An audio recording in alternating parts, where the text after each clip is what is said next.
I often hear differing opinions from pilots regarding their responsibility for ensuring the airworthiness of their aircraft versus their responsibility for ensuring the safety of that aircraft.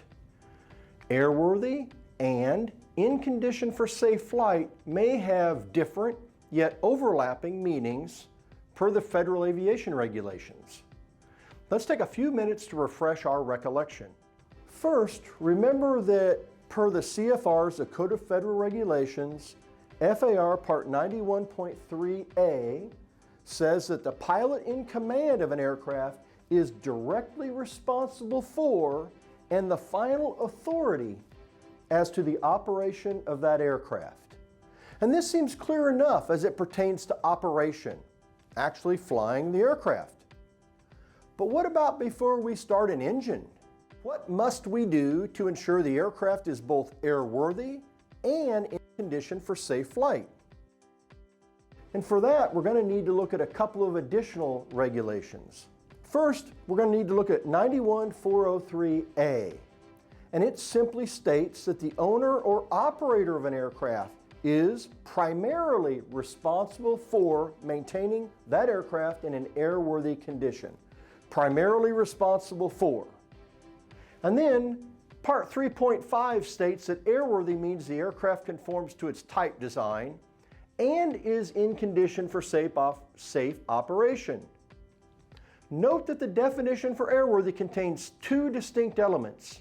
Number one, the aircraft conforms to its type design, and number two, it is in a condition for safe operation. Most of us do not own our own aircraft, so we're generally relying upon the operator and its maintenance organization to ensure the aircraft is airworthy as it pertains to conformity with its type design. So typically, it's the helicopter operator who is primarily responsible for ensuring the aircraft and its installed equipment is fitted and operative in a manner which conforms to its original type design, and also for any STCs or ADs which may apply. So where does that leave us pilots? Well, once again, we need to refer to a couple of regulations. First, 91.7A. No person may operate a civil aircraft unless it is in an airworthy condition. That's clear. And Part B, the pilot in command is responsible for determining whether the aircraft is in condition for safe flight. Let's go back for a moment and dissect 91.403A. 91.403A. First, remember that it is the owner or operator who is primarily responsible for maintaining that aircraft in an airworthy condition. But that means there are others who bear responsibility as well, like the technicians who work on the aircraft and us pilots who fly it. But remember that there are two elements to airworthy: conformity to type design and condition for safe flight. And while there is shared responsibility for the first element, the PIC is entirely responsible for the second element. The PIC is the only person responsible for determining the aircraft is in condition for safe flight. So what is in condition for safe flight? I believe the vast majority of pilots are well attuned to this requirement. We take the act of pre-flighting the aircraft seriously. We follow the checklist and look closely at each system, component, and item to ensure it's properly serviced, secure, and in good condition. We check fluid levels, remove tie downs and covers, and secure all cowlings, panels, doors, etc. But remember that we are responsible for more.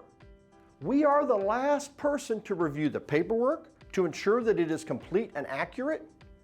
We must not fly the aircraft if there is an error, omission, or any question about the document or its sign-off. Perhaps a couple of examples would help.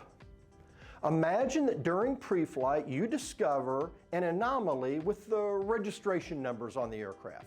Perhaps on the port side it is 735 Juliet Tango, and on the starboard side it is 375 Juliet Tango.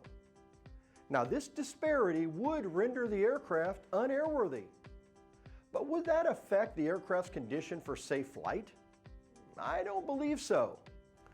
But now imagine you discover the weight and balance installed equipment list has a disparity. Perhaps an external camera system was just installed, but the technician failed to update the weight and balance paperwork in the flight manual.